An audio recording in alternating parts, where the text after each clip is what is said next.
রসগোল্লা তৈরি করতে আমাদের যে যে উপকরণগুলো লাগবে সেগুলি হলো, আমি নিয়েছি আমুল তাজার 1 কিলো দুধ।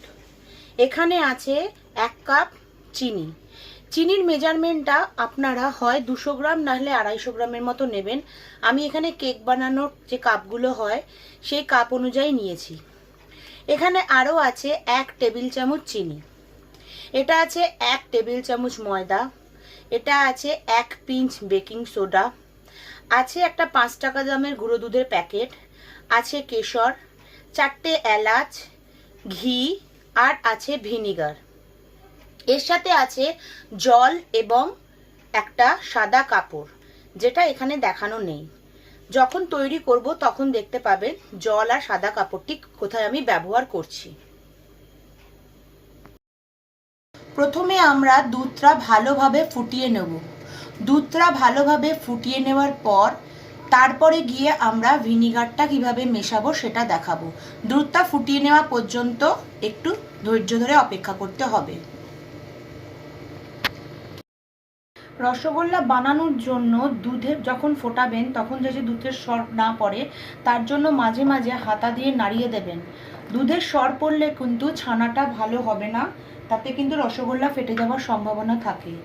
দুধ আমার ফুটে এসছে, তাই এই সময় আমি গ্যাসটা বন্ধ করে দেব। এখানে আমি নিয়েছি হাফ গ্লাস জল, তাতে আমি 2 টেবিল চামচ ভিনিগার মেশাবো।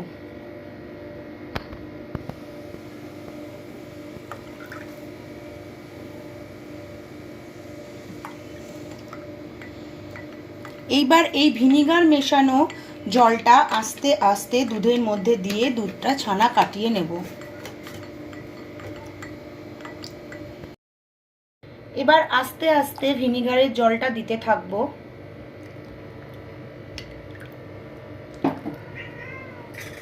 আর নাড়াতে থাকবো। এইভাবে ধীরে ধীরে দেখবেন ছানাটা কেটে যাবে।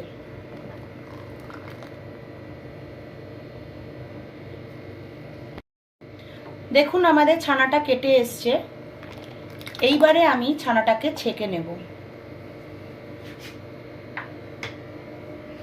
এরকম একটা সাদা কাপড়, নিচে একটা ছাঁকনি নিয়েছি। আস্তে আস্তে ঢেলে ছেঁকে নেব। তারপর ছানাটাকে আমি ঠান্ডা জল দিয়ে ভালো করে ধুয়ে নেব, যাতে ভিনিগারের টক ভাবটা না থাকে। এইবার আস্তে আস্তে হাত দিয়ে জলটা একটু নিংড়ে নেব। খুব বেশি চেপে চেপে জল বার করবেন না।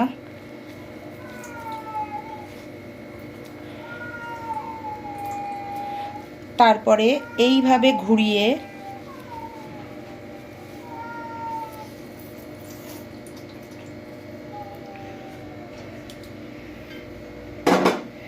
এইটার ওপর একটা শক্ত কোনো শিলনোড়া বা হামাল দিস্তা এরকম চাপা দিয়ে প্রায় আধ ঘন্টার মতো রেখে দেবেন। আপনারা যদি চান আপনারা দুধ থেকে ছানা কাটানোর জন্য টক দইও ব্যবহার করতে পারেন। তার ক্ষেত্রে 1 লিটার দুধের জন্য হাফ কাপ টক দই লাগবে।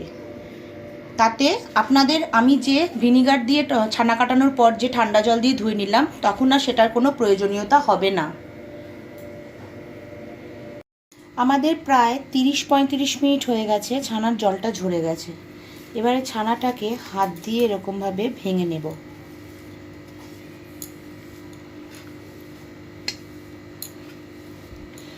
ভেঙে নিয়ে এর সাথে বেশ কিছু উপাদান মিশিয়ে নেব। প্রথমে যে চিনিটা নিয়েছিলাম সেই চিনিটা দিয়ে দেব। দেব ময়দা,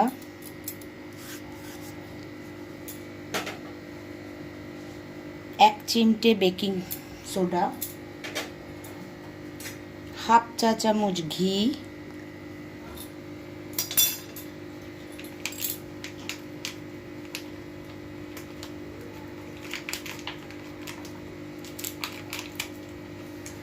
আর গুঁড়ো দুধ।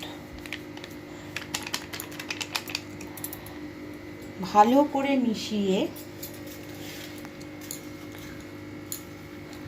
7 থেকে 8 মিনিটের মতো ছানাটাকে ভালো করে মেখে নেব। খুব বেশি চেপে চেপে মাখবেন না।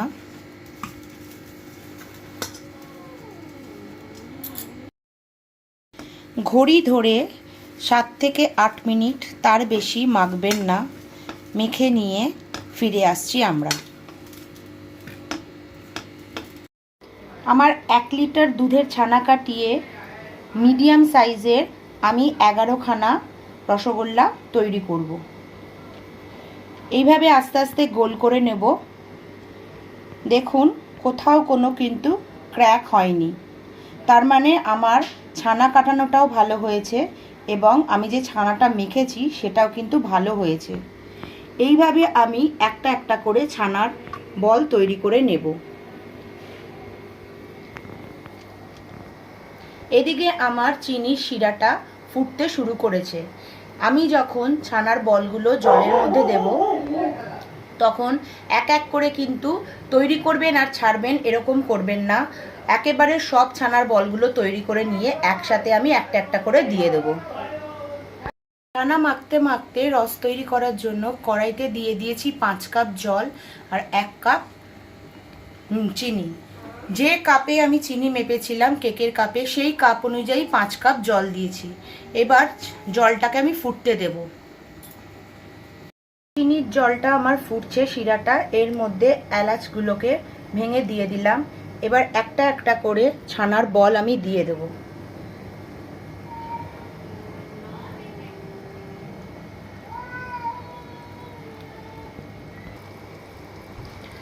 পনেরো মিনিট আমি এটাকে ফুটতে দেব ঢাকা দিয়ে। এই 15 মিনিটের মধ্যে কিন্তু ঢাকনা খোলা যাবে না। ফিরে আসব আমরা 15 মিনিট বাদে। 15 মিনিট বাদে এবার আমি ঢাকাটাকে সরালাম। দেখুন একটাও রসগোল্লা কিন্তু আমাদের ফেটে যায়নি, তার মানে আমার ছানা মাখাটা ঠিক ছিল। এইবারে আঁচটাকে মিডিয়াম করে 20 মিনিট ঢাকা ছাড়া আরও ফুটিয়ে নেব। তারপরে আমরা 20 মিনিট বাদে ফিরে আসব।